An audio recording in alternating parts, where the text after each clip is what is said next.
नमस्कार विद्यार्थी मित्रांनो, इन्फिनिटी अकॅडमीच्या यूट्यूब प्लॅटफॉर्मवरती मी स्वप्नील भंडारे आपलं मनपूर्वक स्वागत करतो।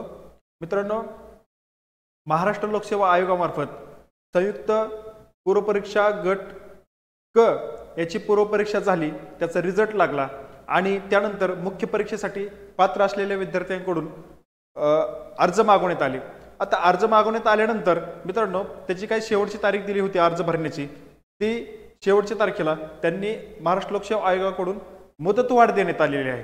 का मुदतवाढ दिलेली आहे तर मित्रांनो बघा, जे काय टायपिंग सर्टिफिकेट आहे, टायपिंग सर्टिफिकेटची जे काय अर्थ प्रमाणपत्र आहे ते त्याच्याबद्दल काही तांत्रिक अडचणी या ठिकाणी विद्यार्थ्यांना आल्या होत्या आणि विद्यार्थ्यांचे हे हित लक्षात घेऊन, हे अडचणी लक्षात घेऊन आयोगाने पुन्हा या मुख्य परीक्षेचा जो काय अर्ज भरवायचा आहे त्याला मुदतवाढ दिलेली आहे। तर मित्रांनो बघूया मुदतवाढ किती दिवसांची दिलेली आहे, शेवटची तारीख काय आहे ती या ठिकाणी आपण स्पष्टपणे बघूया।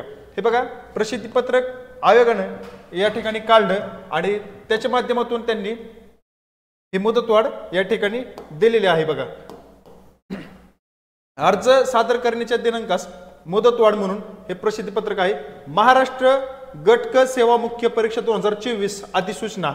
ठीक आहे, आता त्यांनी काय सांगितलं बघा, जाहिरात क्रमांक 118 म्हणजेच 2025 दिनांक 7 ऑगस्ट 2025 अन्वये प्रसिद्ध करण्यात आलेल्या महाराष्ट्र गट क सेवा मुख्य परीक्षा 2024, महाराष्ट्र गट क सेवा मुख्य परीक्षा 2024 करता टंकलेखन अर्हतेचे प्रमाणपत्र सादर करण्याबाबत उमेदवारांना उद्भवलेल्या अडचणी विचारात घेता प्रस्तुत जाहिरातीकरता उमेदवारांचे अर्ज स्वीकारण्यासाठी खालील प्रमाणे मुदतवाढ देण्यात आलेली आहे। आता बघा, मुदतवाढ आणि अर्ज करण्याची जी काय शेवटची तारीख आहे बघा, अर्ज करण्याचा कालावधी दिनांक 25 ऑगस्ट 2025, 25 ऑगस्ट 2025 ही अर्ज करण्याची शेवटची तारीख आहे। मुख्य परीक्षेला पात्र असलेल्या विद्यार्थ्यांनी 25 ऑगस्ट पर्यंत अर्ज सादर करायचा आहे।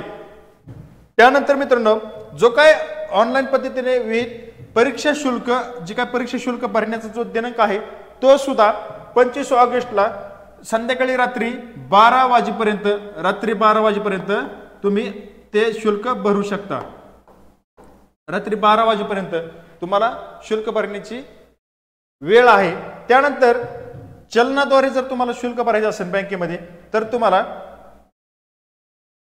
भारतीय स्टेट बँकेमध्ये चलनाद्वारे परीक्षा शुल्क भरण्यासाठी चलनाची प्रत घेण्याचा दिनांक 27 ऑगस्ट 2025 पर्यंत आहे आणि चलनाद्वारे परीक्षा शुल्क भरण्याचा अंतिम दिनांक 28 तारखेला आहे। बघ, तुम्हाला जर चलनाद्वारे शुल्क भरायचं असेल तर 28 तारखेपर्यंत तुम्ही मुदतवाढ त्या ठिकाणी दिलेली आहे। बघा मित्रांनो, त्यानंतर बघा, या दिनांकानंतर परीक्षा शुल्क भरल्यास वैध मानले जाणार नाही असं या ठिकाणी स्पष्ट केलेलं आहे। 28 तारखेनंतर तुमचं चलन जे काही बँकेमार्फत तुम्ही भरणार आहात त्या दिनांकानंतर ते वैध मानलं जाणार नाही, ते ऍक्सेप्ट केलं जाणार नाही। त्यानंतर बघा, 7 ऑगस्ट 2025 रोजी प्रसिद्ध केलेल्या अधिसूचनेमधील तसेच दिनांक 13 ऑगस्ट 2025 रोजी प्रसिद्ध केलेल्या शुद्धीपत्रकामधील तरतुदीमध्ये कोणताही बदल नाही, या ठिकाणी त्यांनी हे स्पष्ट केलेलं आहे। त्यामुळे गडबड आणि करू नका, गोंधळ करू नका, व्यवस्थित लक्ष देऊन तुम्ही तो अर्ज सादर करायचा आहे। त्याच्यानंतर ती तारीख बघा, शेवटची 15 ऑगस्ट आहे आणि जर ऑनलाईन पद्धतीने तुम्हाला जर फी भरायची असेल तर 25 ऑगस्ट रोजी संध्याकाळी 12 वाजेपर्यंत तुम्हाला ऑनलाईन फी भरण्याचं वेळ आहे। त्यानंतर जर तुम्हाला चलनाद्वारे जर तुम्हाला फी भरायची असेल तर 28 ऑगस्ट पर्यंत तुम्ही ते भरू शकता। त्यानंतर तुमचं फी भरलेलं वैध मानलं जाणार नाही, ते ऍक्सेप्ट केलं जाणार नाही।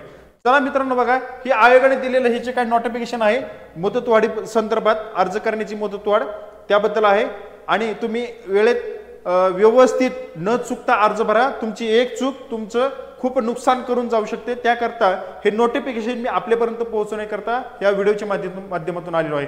चला मित्रांनो, पुढचं नोटिफिकेशन घेऊन येईल पुढच्या व्हिडिओमध्ये। तुर्तास मी आपली रजा घेतो। धन्यवाद।